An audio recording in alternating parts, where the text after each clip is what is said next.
बलमुआ तनी धान कूटे पोखरी एकदम छुरा के फाटा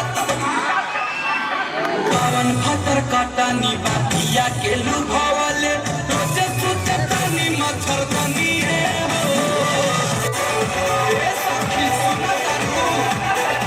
पवन फतर कटनी बातिया के लुभावले रोजे सुते तनी मच्छरदानी रे हो भवानी हो रूप में बापिया के लुभावले भवानी हो रूप में बापिया के लुभावले सेज बना करे कर कुटिए हो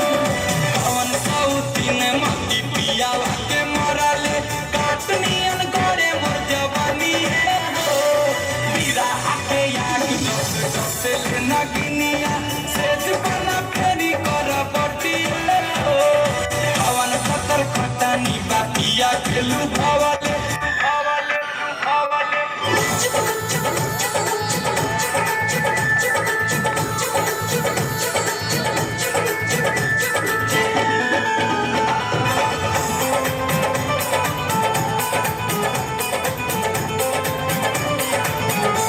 होता या तना की कतना बताई घुस जाए के नहीं होते हथवा घुसाई ढीला होता या तना की कतना बताई घुस जाए के नहीं होते हथवा घुसाई 32 के कहानी तक ले आईला गांजा पी के लागे बाजार करे गईला खोले खातिर हुक हुआ कैला राजा चोली के साइज कैसे भुला कैला राजा चोली के साइज कैसे भुला कैला राजा 32 के कहानी त 36 ले आईला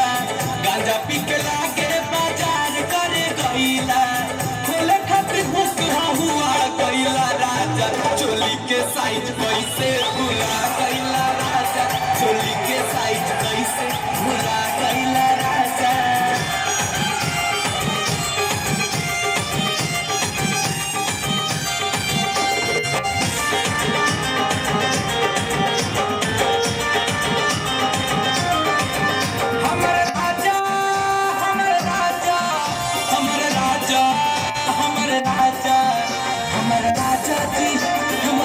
हमारे राजा जी दिन में ना बोले कि रातिया में चोली खोले हमारे राजा जी दिन में ना बोले कि रातिया में चोली खोले हमारे राजा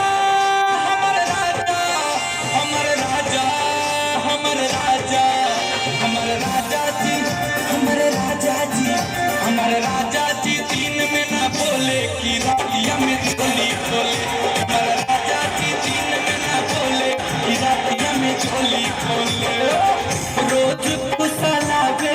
बाबा का बेटा लेट से